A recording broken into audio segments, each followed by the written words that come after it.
आवश्यक शर्त है कि मैं उसको खेत में बोऊं, तब उसका कुछ रिजल्ट निकल के आएगा। ऐसे ही हम चाहे सत्संग सुनते हैं, भागवत सुनते हैं, रामायण सुनते हैं, गीता सुनते हैं, लेकिन यदि अपने कर्म क्षेत्र में उसे नहीं बोते तो ये सारी चीज़ें निरर्थक हो जाती हैं। और आजकल 99% लोग यही कहते हैं कि जी हम भगवान को बड़ा स्मरण करते हैं, रामायण भी कराते हैं, कथा भी कराते हैं, लेकिन हमारे जीवन में सकारात्मक परिवर्तन नहीं होता। जब हमारा कर्म ही सकारात्मक नहीं है, केवल सुन लेने से किसी चीज़ का रिजल्ट हमको नहीं मिलता। मान लो मुझे पेट में दर्द है, किसी ने कहा बैरालगन की गोली खा लो, अब मैं बैरालगन डरता रहूं तो क्या उससे दर्द थोड़ा ही जाएगा? खरीद भी ली, जेब में रख ली तो भी दर्द नहीं जाएगा। तो यदि हम जीवन में परिवर्तन चाहते हैं तो सबसे पहले, क्योंकि ये शिक्षा है सत्संग, इन लोगों का बड़ा ही पराक्रम है कि ये लोग समाज में एक चेतना लाने का काम कर रहे हैं, लेकिन जो श्रोतागण है उन्हें भी ये चीज सोचनी है कि सुनने से न कभी किसी का भला हुआ है न होगा। जब तक उस चीज को हम अपने कर्म में नहीं उतारते, अपना आत्मसात नहीं करते, उस चीज का कोई रिजल्ट नहीं आता। ये शिक्षा का ही एक माध्यम है। अनौपचारिक शिक्षा है, औपचारिक शिक्षा विद्यालयों में दी जाती है, ये अनौपचारिक शिक्षा का केंद्र है सत्संग। स्वामी विवेकानंद जी ने शिक्षा की जो परिभाषा दी है, अगर उसे हम एक बार गौर से सुने, उन्होंने कहा है ऐसी शिक्षा जिससे हम अपने जीवन का निर्माण कर सकें। अब केवल मनुष्य योनि में हमने जन्म ले लिया, ये जीवन का निर्माण नहीं, ये तो भगवान ने करके भेज दिया। हमें शरीर दिया, इसमें हमारी कोई भूमिका नहीं। हमें कौन सी जाति दी, इसमें हमारी कोई भूमिका नहीं। इसमें हमारा रंग रूप कैसा दिया, इसमें हमारी कोई भूमिका नहीं। ये तो सब भगवान का दिया हुआ है। इसमें हम अपनी योग्यता समझने लगेंगे कि मैं बड़ा स्वस्थ हूँ, मैं बड़ा सुंदर हूँ, तो इसमें हमारी कोई योग्यता नहीं। ये तो सब परमात्मा की योग्यता है। अब निर्माण क्या करना? क्या मैं एक आदर्श किसान बन पाया? क्या मैं आदर्श शिक्षक बन पाया? क्या मैं आदर्श पुत्र बन पाया? क्या मैं एक आदर्श भाई बन पाया? क्या इसमें से मैंने कोई निर्माण किया अपने जीवन में? दूसरा उन्होंने कहा, यानी ऐसी शिक्षा जिससे हम अपने जीवन का निर्माण कर सकें, जीवन को गढ़ सकें और चरित्र का निर्माण कर सकें। चरित्र निर्माण क्या है? केवल हमने ज्ञान अर्जित कर लिया, हम उसी में अहंकार में आ जाते, साहब हम तो बहुत बड़े ज्ञानी हो गए, हम तो बहुत बड़ी जगह पे भाषण दे लेते हैं। अगर चरित्र हमारे पास नहीं तो वो ज्ञान भी व्यर्थ है। आसाराम बापू का नाम सबने सुना होगा, हम तुमसे कई ज्यादा गुना ज्ञान है उनके पास, लेकिन चरित्र नहीं है। ओम प्रकाश चौटाला जो सीएम भी रहे, उनके पास भी बहुत ज्ञान है, धन भी है, लेकिन चरित्र नहीं था। आज कहाँ है? जेल में। लालू प्रसाद यादव, वो भी एक प्रांत के 3-3 बार मुख्यमंत्री रहे, सब कुछ था, सब शक्तियां थी, लेकिन चरित्र नहीं था। उसी की वजह से कहाँ है? जेल में। तो यदि हम कितना ही कमा लें, कितना ही कुछ कर लें, अगर हमारे पास अपना चरित्र नहीं है, अपने कोई सिद्धांत नहीं है, अपना कोई आधार नहीं है, तो हमारी ये कमाई सब व्यर्थ है। उसके बाद उन्होंने कहा ऐसी शिक्षा जिससे हम अपने जीवन का गठन कर सकें, चरित्र का निर्माण कर सकें, विचारों का सामंजस्य बिठा सकें। विचारों का सामंजस्य अब आप देख रहे हैं, पिता की पुत्र से नहीं बनती, भाई की भाई से नहीं बनती, पति की पत्नी से नहीं बनती। तो ये कहाँ है शिक्षा हमारी? ये भारतीय शिक्षा नहीं है।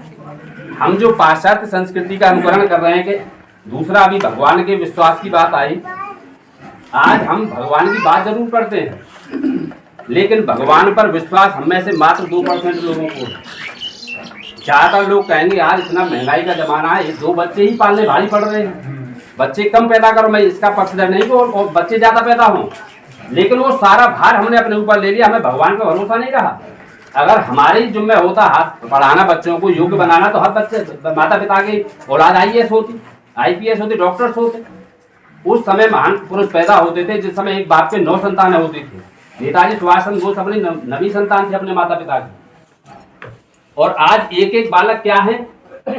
कारण क्योंकि हमें भगवान पे भरोसा नहीं, सारा कुछ हमने अपने ऊपर रोक लिया कि मैं करूंगा जैसा वैसा होगा। जब हम आत्मा है और वो है परमात्मा, हमारी इच्छा शुद्ध होगी या उसकी इच्छा शुद्ध होगी? हम अपनी इच्छा से चलते हैं तो उसका निर्माण भी निश्चित ही गलत ही होना है। दूसरा, एक अभी उनकी रहेगी बात, विचारों का सामंजस्य।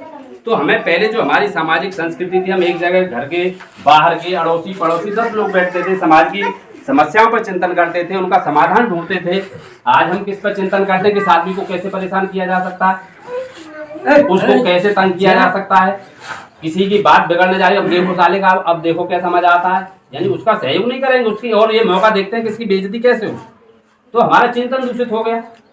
जहाँ हमें अपने विचारों का सामंजस्य होना चाहिए, हमारे विचार विखंडित होने लगे। तो समाज में जो आपसी सद्भाव होना चाहिए था, समरसता होनी चाहिए थी, वो वैमनस्यता में बदलने लगी।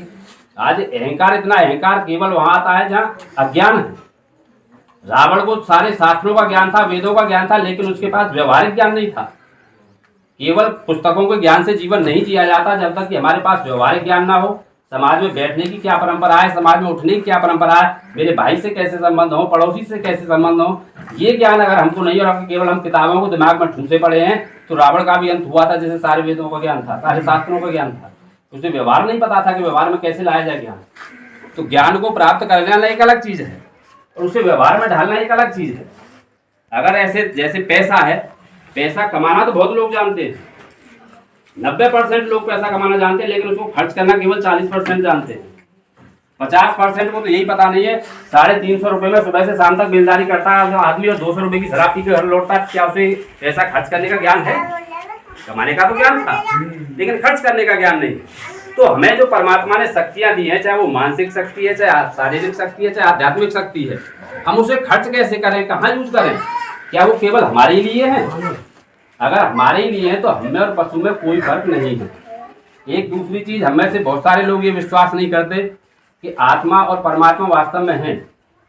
जो जिन्हें हिंदी विषय का या अंग्रेजी का थोड़ी जानकारी लगभग सबको होगी, और 3 कारक होते हैं, कर्ता कारक, कर्म कारक और संबंध कारक, नॉमिनेटिव केस, ऑब्जेक्टिव केस और पजेसिव केस। तो जो कर्ता कारक है और जो कर्तव्य, ये जो संबंध कारक है, वो केवल संबंध बताता है। जैसे मैं कहूँ ये क्या है, मेरा हाथ है, मैं तो नहीं हूँ।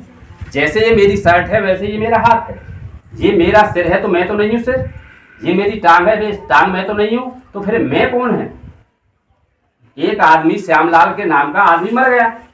अगर वो शरीर श्यामलाल था तो शरीर हमारे पास ज्यों का त्यों पड़ा है और हम कह रहे श्यामलाल की मृत्यु हो गई जी, श्यामलाल मर गया। क्या मरा उसमें से?